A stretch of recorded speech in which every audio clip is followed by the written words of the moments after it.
Shabbat Shalom, everyone. It's wonderful to see you.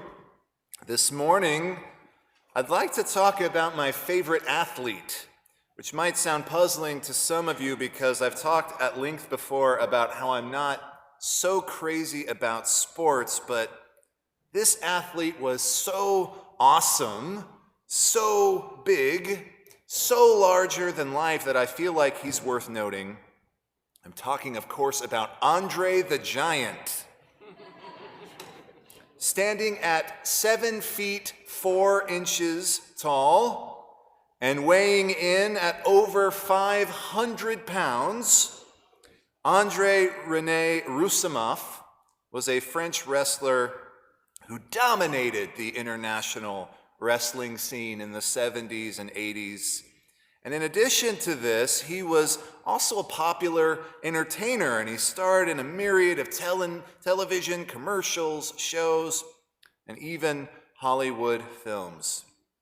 Because of his almost mythological size, he has since become the subject of all sorts of legends and folktales, which I feel like I need to share with you this morning. So here we go. According to Hulk Hogan, of blessed memory, another wrestling legend, Andre could lift the rear end of a car off the ground to help people change their tires. And supposedly he once dragged an entire car a few feet as a prank so the driver would think that he'd parked incorrectly. Other friends claimed that Andre could crush metal beer cans between just 2 of his fingers, and he could bend quarters in half just for fun. Arnold Schwarzenegger recalled that he once went to dinner with Andre, and when the bill came, Arnold tried to pay, but Andre insisted that he himself would pay the bill. I pay. So when Arnold tried to grab the check from the waiter, Arnold said that Andre lifted him out of his chair like a rag doll and placed him on a ledge near the ceiling without any effort at all. Placed the future governor of California on a ledge. There are also other stories about Andre's incredible tolerance for alcohol. Wrestler Mike Graham was interviewed as saying he watched Andre drink 156 beers in a single night. 156. Ric Flair, the nature boy, claimed Andre finished 40 vodka tonics in one sitting, and the cast of the film The Princess Bride watched Andre order and consume an entire case of French wine, and it was not uncommon for him to drink a whole mini keg of beer. There's a legend that one night after a match, after many hours of drinking at the hotel bar, Andre passed out in the lobby while trying to return to his room, but because he was so large, the hotel staff was unable to move him.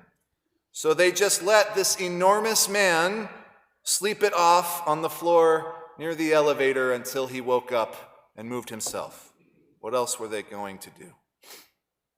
Being so enormous, it was impossible for Andre to go unnoticed in public, which is probably why he skyrocketed to fame at the pinnacle of his career in the early 80s. But being a giant is not always easy. Andre could never really be comfortable anywhere he went because the world that he lived in was not designed for someone of his size. He couldn't fit into most automobiles. Sometimes cars had to be cut in half and reassembled. He couldn't fit into most beds at most hotels. Oftentimes they had to put several beds together. All of his clothing had to essentially be custom made. When he flew on airplanes, he had to utilize a whole row of seats, and it was impossible for him to fit inside the lavatory on board the aircraft. In addition to all of these size impediments, Andre suffered from all sorts of physical ailments. He oftentimes was afflicted with immense back and joint pain, and his organs struggled to keep up with the demand of supporting his enormous body. While his size was his most noticeable feature, friends of Andre's recount how he oftentimes said he wished he could be the size of a normal man just for a day, so he wouldn't have to endure the jeering and the gasping from rude onlookers while he just tried to go about his normal daily life. Toward the end of his career, Andre's body just simply couldn't endure the impact and the strain of normal wrestling moves, so his opponents had to coordinate a routine with him that didn't put pressure on his back, but that still allowed him to look physically intimidating. This led Andre to say that he felt as if he was wrestling with himself inside of the ring, noting that he was more afraid of hurting himself than he was of other wrestlers hurting him. In our Parsha for the week, Parshat Vayishlach, the Torah gives us another story of a wrestler, but I doubt that this one stood 7'4". This wrestler is actually one of the patriarchs of the Jewish people, and his story is so legendary that I'd argue it's even more popular than WrestleMania 3. Our story begins with Jacob, fleeing from his older brother Esau, whom, if you remember, had his birthright and blessing swindled out from underneath him in our past several parshiot. Jacob receives a message from Esau's courier saying that Esau was coming to meet him along with 400 other men. So naturally, Jacob is terrified and rearranges his whole caravan in preparation for this supposed attack by his brother. But the night before the confrontation, Jacob takes his wives, handmaids, children, and belongings and crosses over the Jabbok River. And the Torah tells us he is completely alone when he is randomly accosted by an unknown stranger in the dark, whom he wrestles with until dawn. Now don't worry, Jacob holds his own and eventually demands a blessing from this unknown man, who in turn gives him the name Yisrael, meaning one who wrestles with God. But our hero doesn't leave the battle unscathed. His hip is wrenched out of its socket, and he hobbles away, naming the place Peniel, claiming that he had seen God face to face and survived. Now, because of the anonymous nature of this unknown assailant, many different interpretations of who it could have been have been suggested throughout Jewish tradition. The prophet Hosea gives us our most classic interpretation when he asserts that Jacob wrestled with an angel. And of course, there are many different medieval and Renaissance paintings that reflect this idea. In fact, most people, when asked about this topic, would probably chime in that this is the notion they're most familiar with. That's probably what you're familiar with. Jacob wrestled an angel. Other commentators suggest that Jacob could have been confronted in the dark by his brother Esau or one of his henchmen. But the idea that I find most intriguing is the concept that Jacob's struggle is in fact mostly in his own head, and that this whole anecdote is a giant metaphor for him struggling with the deepest essence of himself. Perhaps, like Andre the Giant, Jacob was having a wrestling match against himself, prompted by guilt, pain, and all the suffering that he had caused his family. But if that is true, then might I suggest that Jacob was not truly alone in the dark that night by the river. He was accompanied by the darkness of his own psyche, perhaps his own worst enemy. Isn't that the case, dear friends? Aren't the worst wrestling matches that we ever have in life the ones where we wrestle with ourselves? It seems like all of us at one point or another find ourselves wrestling with the parts of our lives that we would rather avoid. We wrestle with regret over the things we said or didn't say. We wrestle with fear of what we can't control, fear of the future, fear of being exposed, fear of being vulnerable or insufficient. We wrestle with the identities that we've inherited and the identities that we're trying to build.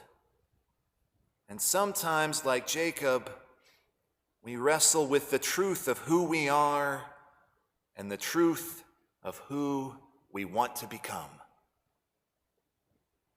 But here's where the story of Vayishlach and its wrestling gives us a sense of hope. Jacob entered that night alone, but he left with a new name. Not a new set of muscles, not a WWF trophy belt, not a victory parade, but a new understanding of himself. Yisrael, the one who wrestles with God. The one who can face the hardest truths about himself and still come out the other side. The one who learns that blessing does not come instead of struggle, but through it. And that, dear friends, is where this story becomes not just Jacob's story, but our story. Because each of us carries some kind of limp, some reminder of a struggle we've endured. Maybe it's the loss of a loved one. Maybe it's a difficult family history. Maybe it's a habit we're still fighting or a fear we're still trying to name. Whatever it is, Judaism teaches that that limp is not a sign of failure. It's a sign that we have lived, we have wrestled, we have survived, and we have grown. Andre the Giant, for all his size and strength, admitted that his greatest opponent wasn't Hulk Hogan, it was himself. Jacob, too, had to confront his inner giant before he could face his brother Esau the next morning. And we may not be 7 feet tall. We may not be the patriarch of any nation. But we also wake up every day and enter the ring with our doubts, our habits, our hopes, and our flaws. And every day we have the chance to say, I will not let go until I find the blessing in this. So as we celebrate Shabbat on this holy, beautiful day, may we have the courage to wrestle with ourselves honestly. May we discover the strength that comes from facing ourselves. May we learn to embrace our inner struggles, not as a sign of weakness, but as pathways to transformation. And may we, like Jacob, step into the light of a new day, changed, blessed, and ready to walk forward, even if we walk with a limp. Just please don't try to drink 156 beers. Shabbat Shalom.